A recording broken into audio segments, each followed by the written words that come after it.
Hey there, Alan Matthews here from Classical Guitar Shed, and here in this video we're going to talk about transitions, repeats, DC al coda, DC al fine, all of the ways that whenever we move from one section to another section is called a transition, and that's what we're going to be talking about, how to have beautiful, compelling transitions that lead your listener forward into the next thing. That's what we're going to be talking about in just a second. So to begin with, let's get really clear on what a transition is. A transition is any time we move from one thing to another. So if we look at this is a little Caruli piece right here. And one of the typical things you'll see is a repeat sign. That's a place for a transition. The first time we go through, we'll go back to the same thing. We'll go back to the beginning of that line. And then the next time we'll go to. So there was two different transitions here with that one repeat. We also see things like this at the end, DC al fine. And that means go back up to the top and play till you see the word fine right here. Well, that means that we have a transition from here back up to the top of the piece again, back up to the beginning. So then how do we handle these? That's the question we're going to talk about here. There's a risk with these, and that is that the piece will come to a stop at that point, and you'll have to start back up. And there's this, we want to keep our momentum. We've built up some momentum. We don't want to completely stop and then say, wait a second, but there's more, and then you have to get going again. It's like city driving, where you're constantly stopping and every few feet. It's much nicer just to be able to keep this thing moving, keep the action moving forward. So let's just look at, first off, just a single line of this. And so we get to the end of this line. So let me just play this for you. I'm just going to play you just the last 4 bars of this. Rest, and then we go back to the beginning. So then one of the ways that this is a deathly scenario. That's why I chose this particular piece. If you look at this particular piece here, every single time we come to an ending, there's a big long note and a rest. And it just makes it really difficult because the music does come to a stop there. So then how do we make it not sound like it comes to a stop there? That's the question. So one of the things we can do is to not slow down every single time we get to a big cadence point like this. It's very common to hear people do this. Then they play the same line again.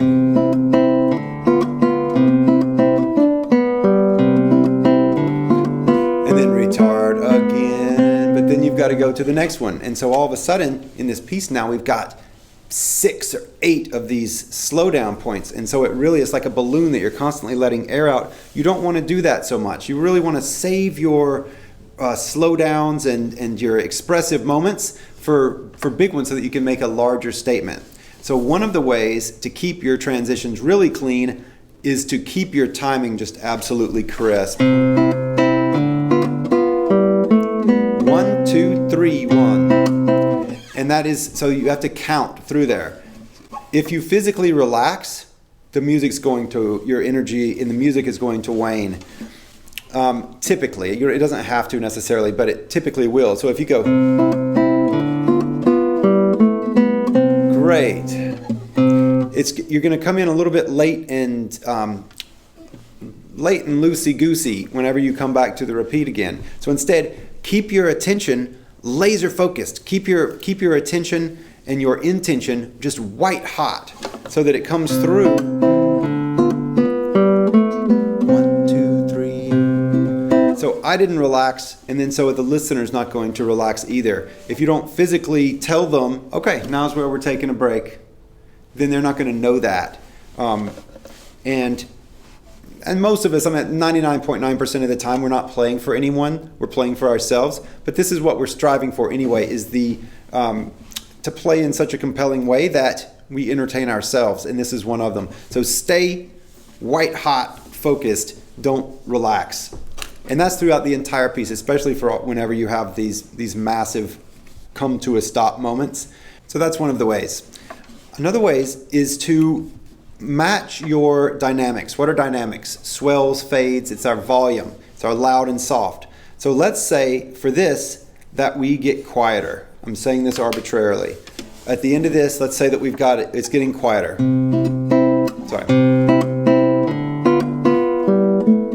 Quiet. Well, then match that volume to the way that you enter into the next section where you transition into. So then if it's for this repeat, then we're going to start this quiet. We're going to start this pianissimo because we just ended this pianissimo. And then we can do whatever from it. Same thing if we decided that this was going to be loud, then we would come in forte right here and then go from there and do something. So that's one of the ways that we can dovetail these, because we always want our transitions to dovetail. We don't want them to boom and they stop and then something else starts from there. We want it to flow into the next thing. So then using dynamics, then we can shape and you can plan this. And here's the beauty of it is that there's really no wrong answers. I mean, sometimes one answer is better than another, but if you say, okay, for the first time, I'm going to start loud here, forte, and I'm going to get quiet. And then the second time, I'm going to be quiet, I'm going to get loud. And then this one, I'm going to start loud, I'm going to get quiet, and then the second time, I'll start quiet, and then I'll get loud. And then the same thing, so that you can sculpt how that goes. And it doesn't have to be the same over one. It can be up and then back down and whatever you want it to be like that. But dovetail those spots. That's going to end up sounding like this. Let me just give you a demonstration of that. So for this first line, into the first line, let's just bring that back up. So this would be this scenario of doing this. I'm just going to start right here for the sake of it. Getting quieter. Now start quiet. And now we're getting louder. Now I'm starting loud. And so now we've created a continuity between. So we're not completely starting into something fresh. We've set our listeners up for what's to come. So we've set this mood and we're going with it. We're leading them to the next thing. Also, if we know, you know what, this second section, I really want to come in with it, kind of quiet and mysterious. Well, then set that up by getting quiet at the end of your previous section. And that way, your listeners will know, oh, we're getting quiet here. And they'll be ready for your mysterious thing that's going on. Now, you can also do it by contrast, which is get really loud and then do a little soft one. And that works, but it can get predictable and old really fast, or it can just seem disjointed. So it's a little bit trickier. It's definitely a valid choice. Oftentimes in music, what you'll see is, okay, play the first time loud and the second time quiet, right? That's kind of a childish way of looking at this, is to just do it. Okay, now I'm just playing it as loud as I can. Now I'm playing it as quietly as I can. It's the echo thing, or it doesn't really. It's not very compelling. Let's just say that without being judgmental, even though I kind of am. Instead, think about morphing them from one to another. So work your transitions. Use the transition as an expressive device and set things up. Use it to tell a story, a longer story. Instead of just a one-line story, we tell a 6-line story. That sort of thing. Same thing with the DC. We can say the exact same question. How do I want to end this? And then to get back up to the top. So if I'm going to end this loud, big triumphant ending, then start this loud as well and make it like the heroic homecoming or something. And then you can either get quieter and get louder again at the end, or just taper down and get nice and just quiet by the end as one thing. So that's different ways of handling your transitions. The main thing with transitions is that you do something and you choose what it is that you're doing. There's another way, whenever we're dealing with time, whenever we're dealing with slowing down and speeding up, retard, rallentando, these type of things, there's a way to deal with those as well. This is from the Claudia Waltz.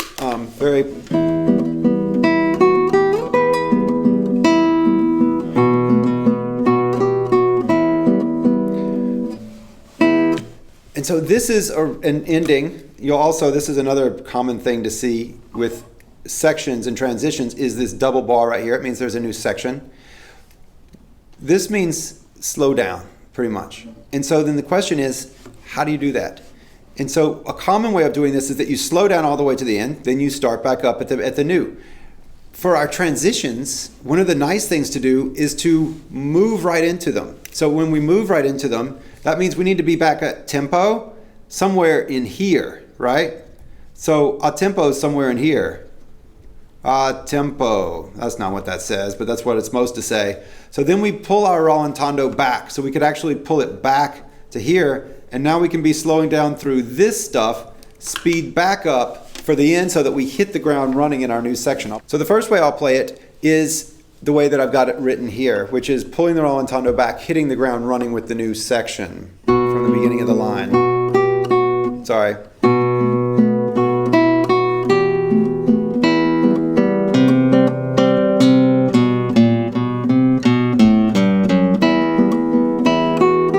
So we're propelled into our new section. We slowed down early and then sped back up by the time we finished the line. One more time.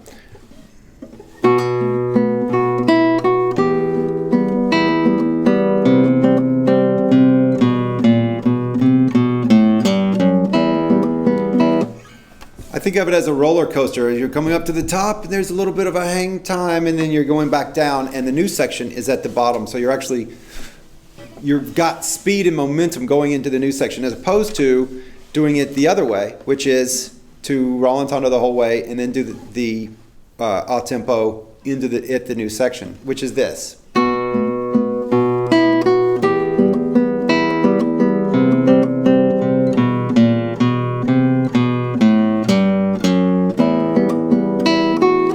And that was a rather extreme one, but oftentimes it creates a bit of inertia that we have to overcome in the new section. So it pulls it down, it drains a little bit too much energy out of it, and so that it feels like a struggle getting back, or it feels like now I'm just playing repeated material and I'm just like going back to the beginning or something like that, instead of fresh new material. I'm going to do it one more time that way.